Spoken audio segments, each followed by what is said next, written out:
take a look at some news and chat a little bit about some things that are going on around the league. Kansas City Current, staying in the news. We're going to kick off there. They announced a recent hire of Allison Howard as the first president in club history. She will oversee all business operations and report directly to ownership. She is joining the club after a 10-year career with the Los Angeles Lakers. She spent the last 5 years serving as vice president of corporate partnerships.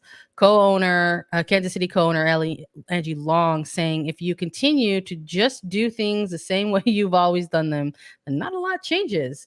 So first person to be hired in this newly kind of created role, I think, in Kansas City Current. They're maybe this is considered like a very much like a sports hire, right? We saw San Diego Wave make headlines when they started coming into the mix, announcing Jill Ellis as club president, and now Allison Howard for Kansas City Current as club president as well. I think when you have people in this role, I'll say specifically women in this role, I think, it gets a lot of attention, quite frankly, good attention, honestly, when you're looking at people in the role. I mean, 10 years with the Los Angeles Lakers, that's not a little franchise.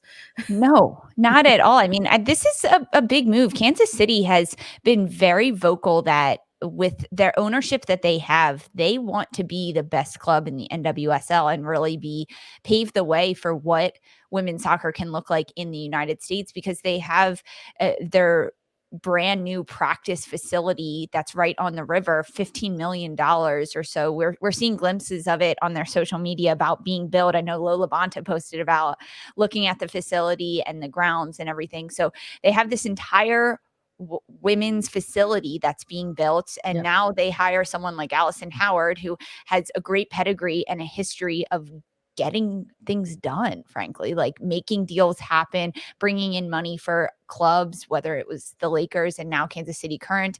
But I think this is a great step in the right direction for like Angie, Chris Long, Brittany Matthews. These are people that want to make a difference in the women's soccer community, and they're doing it. And they're not just saying it, they're actually putting action to it. And I think this is another great step for them in hiring Allison Howard. I also just really like that that you have people with this type of experience taking a look at the National Women's Soccer League and saying, yes, that is a move that I want to make for myself professionally right now. We're talking about someone who's, like I said, is coming from the Lakers, but was with them for a decade. And the fact that, there has maybe been this perception before that roles within women's professional soccer are perhaps considered what would be like quote unquote stepping stones, and that's always like really annoying. As like for me as someone who's in the space and kind of committed to this space in a different way and perhaps than maybe others perceive it, and I've always hated that, just sort of seeing that being like, no, like this is a real thing that is being built, that is should be taken seriously.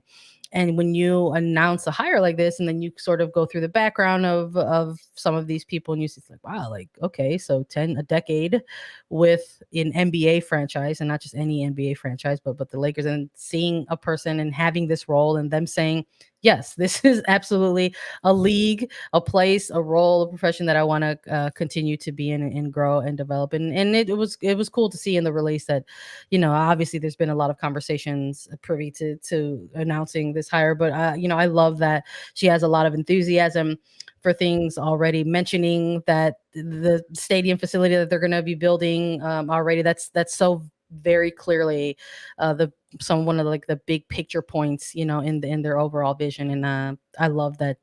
Just sounds like she's locked in and ready to get rolling for the Current here.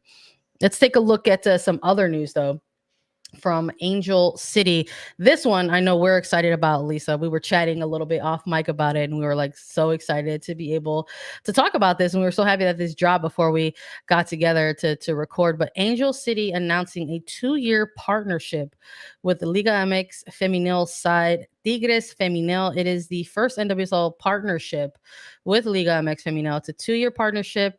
It's going to be feature first cross-border relationship of its kind between clubs in North America's 2 biggest women's soccer league, and the partnership is going to include 2 friendlies. So the first one is going to be held this year in LA at Bank of California Stadium on August 10th. And the second one will have a date and a time announced, but that will be taking place in 2023. And Tigres are going to host that one in Monterrey, Mexico.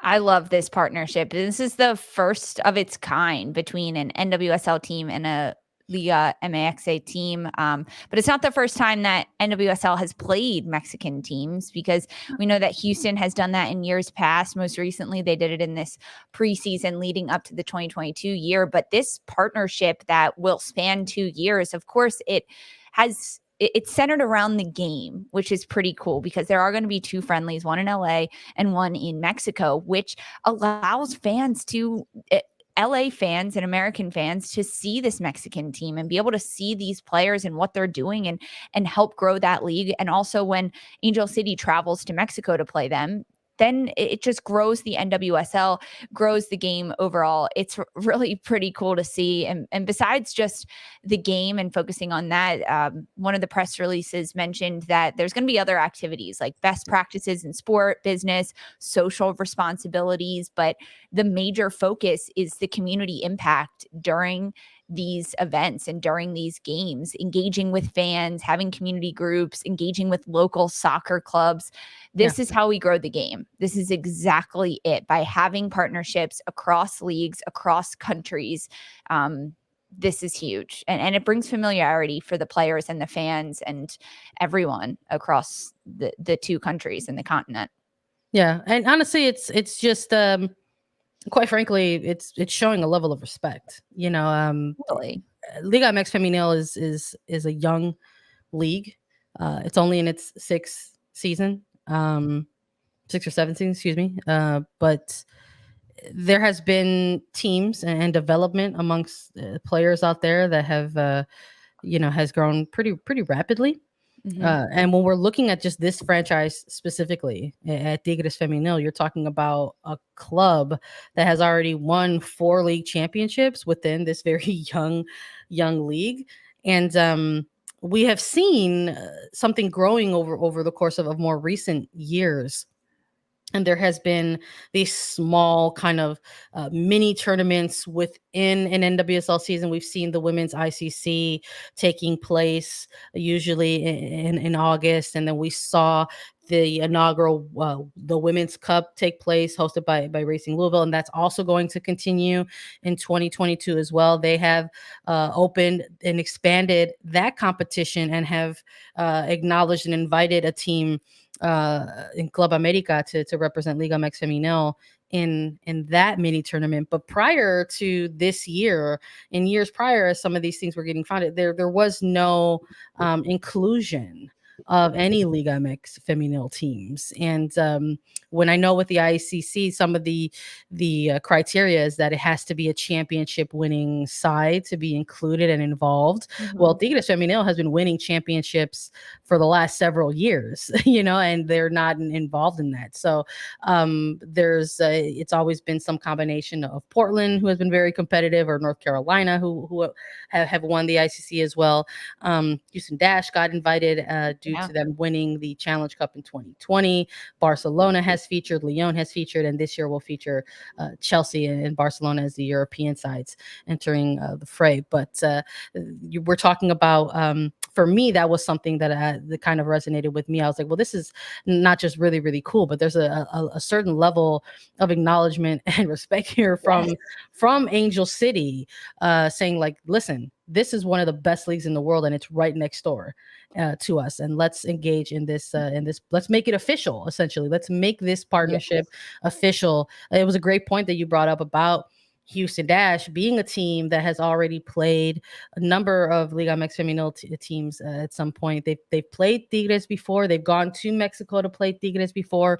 They've played Rayadas in Monterrey as well. And then we talked a little about this preseason with Club America, but there wasn't anything that was like actually, written or presented or put in paper. And now I think maybe this is an official 2-year partnership. They know they're going to have games over the next 2 years and a lot of other great events surrounding the two Mhm. matches. But I think if depending on the success of this, which I think it will be very successful, that could lead and open the door to a longer, more extended partnership. Oh, completely. I'm constantly impressed with Angel City and what they're trying to build, what they are building in Los Angeles and growing the soccer community. I mean, this started 2 years ago when they announced all their investors and their ownership and now the product that they've been able to put out on the pitch.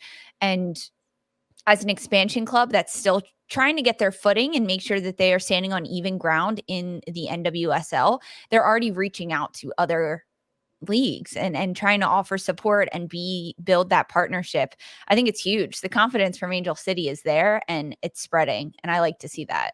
Yeah, again, I love that there's more partnerships that are being worked out with the league that exists right next door to the United States, and that it's another franchise now because already for a handful of seasons, it's typically just been Houston Dash that have been I know. engaging with Liga MX Femenil clubs to try to get these experiences for their players in the NWSL. But now we've got Angel City involved in this as well, and not just involved, but like I said, just taking it very seriously and showing a certain level of respect in terms of kind of formalizing Mhm. everything. And they're a franchise that have had their eye on Liga MX Femenil since they got announced as an expansion city, and then kind of putting their money where their mouth is, signing a player like Stephanie Ferrer Van Ginkel, who had spent Yeah. time in Tigres Femenil. So this it almost isn't too surprising, but that doesn't make it any less cool by any means. So I love that this got announced, and I'm very very excited to see what takes place between these two teams in August. Maybe we'll have to try to do our best to include that, maybe like in our Heck previewing yeah. of August matches as well. We've got more news to talk about. This time on the United States Women's National Team side of things. Time 100 most influential people have listed the U.S. Women's National Soccer team and their fight for equal pay as part of the 100 most influential people. Becky Sauerbrunn, Megan Rapinoe, and Alex Morgan sort of being the faces of the overall team in this one. But the team as a whole and their inclusion on this list, it was dope to see that. Another cool thing to see kind of drop on the timeline as well. Very cool. They talked about how this fight in time. They talked about how this fight started 6 years ago, and these are the faces that have been leading it, and then coming to a point just 2 weeks ago that they won. They were able to win equal pay, settle on a CBA, and now being honored. So not just as athletes. That's the cool part, right? We've seen times influential people be athletes that have won World Cups and done pretty incredible things on the athletic fields or courts. But the fact that Becky Sauerbrunn, Megan Rapinoe, Alex Morgan, and the U.S. national team are being honored for their fight in the courtroom is pretty cool, pretty special, because it's becoming a bit more than the sport that is still affecting the play on the pitch for equal pay. Yeah, it's just sort of like I think we're starting to see now just kind of perhaps the capping off or the other cherry on top, I guess, of some of this very very long extended fight, and quite frankly, this team deserved those spoils and those victories. The cover or a place in Time magazine is part of that.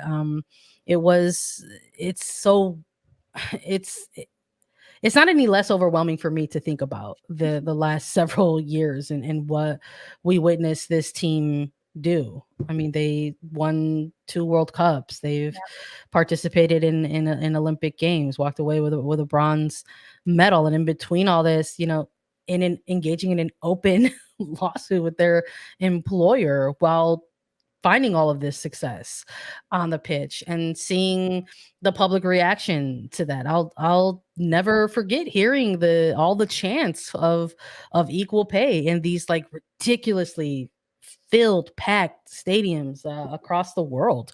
Quite frankly, it wasn't just here in the United States. It was during the World Cup, and it was just it's just incredibly moving, and it's just like a very historical thing that I'm not sure a lot of us who were just kind of bearing witness to have understand or understood the weight of it. It's very heavy in the best of ways, and it is a really nice feeling to sort of be able to look at this and talk about it as something that's been resolved in a really good way, and I love it. I love to see it.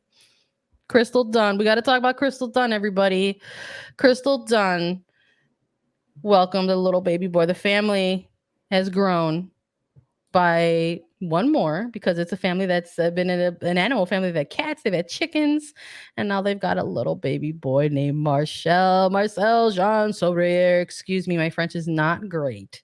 I did my best, but I'm loving that that her and her husband Pierre, have gone ahead and shared a couple photos. It's very nice of them to allow the public in and get a glimpse. And if you are watching us on YouTube, we've got a great photo there for you to take a look at. I love the name. I love the kind of safari kind of theme that they're going Yes. with the giraffes.